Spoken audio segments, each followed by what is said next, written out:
Welcome to our podcast, Good Deeds, Real Estate with a Mission. I'm Diane Davidson from the Fine Homes Group International, and I'm here with one of my business partners, teammates, Amanda Plecinoga. Welcome, Amanda. Thank you, Diane. Thanks for having me. My pleasure. How are you? I'm very well, thank you. Good. So this is kind of a second career, well, 30 if you count raising children, right? Then we should. That's only a full-time, that's 3 shifts a day. So prior to real estate, which we're going to get into that, you came by this honestly. You were from a construction family background, yes? Yes, yep. My dad was a residential and commercial builder, along with lots of subcontractors in the family. So we always had somebody on the payroll, and then we went into kitchen cabinetry and then into home furnishings. We designed and built home furnishings and sold them to local retailers throughout New England and the Mid-Atlantic states. So you say we. I mean, I have some insider information here, but I'm going to ask you to share. Sure. You got involved early on in your family business when construction, building starts were off, and your family was building cabinetry, but you got involved early on and really helped build a business. Fair to say? Yes, yep. We started, I think I was telling you, with a single skill saw in the garage, and I don't know, some pretty rough drawing blueprints, and then we fast forwarded, we built a 45,000 square foot manufacturing facility here in Manchester. Great. And we've been able to be, we're the beneficiary of that business. We send a lot of business to them. We love what they do for our clients' kitchens. Yes. And I might own a few pieces of furniture. Mm-hmm. So thank you for that connection. So that was 20 years you in that business? That was, we started that in the early 90s. So you were 12. Yes, about that age, yes. Yeah.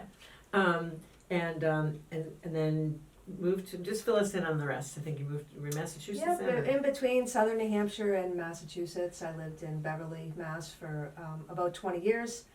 I raised my family there. I got my real estate license and worked in Massachusetts. And then when I moved to New Hampshire about 3 years ago, I got my reciprocal license and sought out you, Diane Davidson, and Bill Weidecker and the Fine Homes Group. So, and here I am. And we're grateful for that.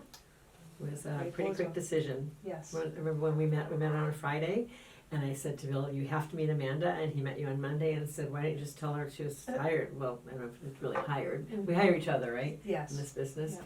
So how do you like working in both states, Massachusetts and New Hampshire? I love it. It's great. I have a lot to offer clients who are looking to move over the border. I can help them sell their home in Massachusetts and find them a great place here in New Hampshire. And our team has relied on you as well to do that. Mm-hmm. So it's been a great partnership for all of us. Yeah. So you're in Auburn, and your parents live in Auburn now. Yes. So you kind of a little bit followed them there? To be nearby? Yeah, it just kind of happened. I happened upon a piece of property. Side note, my daughter rides horses, and I found a property that had a 2-stall barn, and it kind of steamrolled into that. Horses and trailers and trucks. And my parents live down the street, so it's nice to be close. All meant to be, right? Yeah. Serendipitous.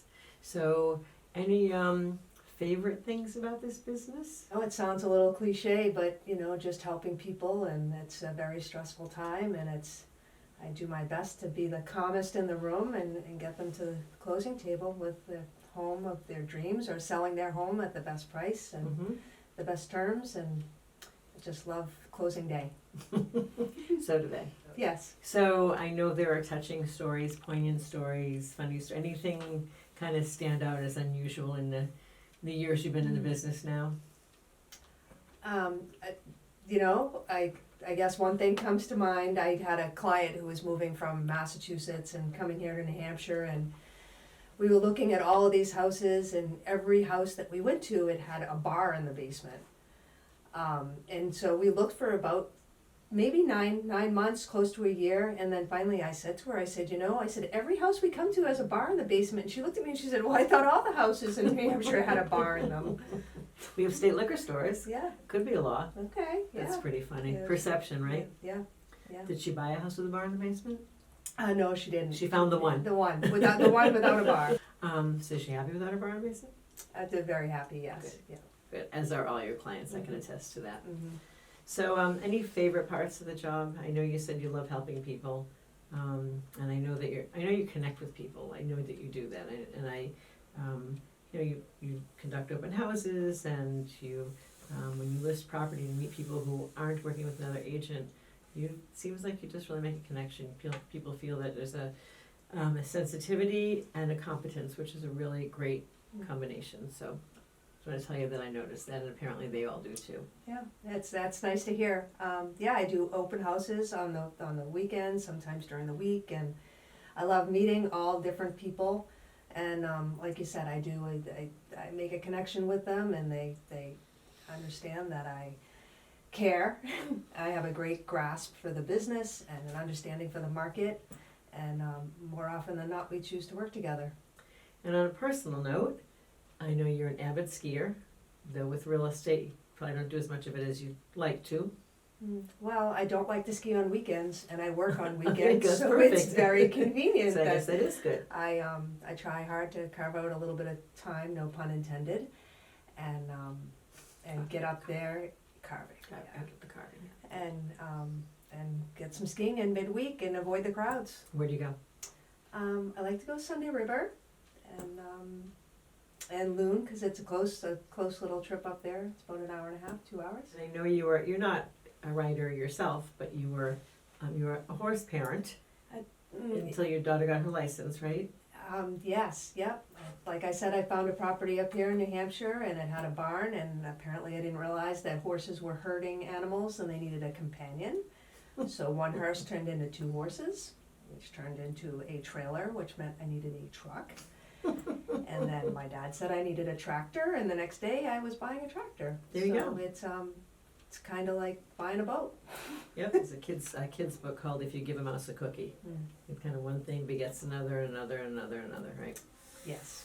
Well, we love having you on the team, Bill and I do. Everybody loves having you on the team. I know we have a lot of fun camaraderie, chemistry, and we support each other a lot. So thanks for being part of that. Thank you for having me. Speaking part of, any parting comments? I'm just thrilled to be here at the Fine Homes Group and doing what we do and helping people and buy and sell homes. I'm in the people business, right? You are. So And people moving. exactly. Exactly. Yeah. Thank you. Thank you. So that's it. Be sure to subscribe to YouTube or follow us on your favorite podcast platform. Bye-bye.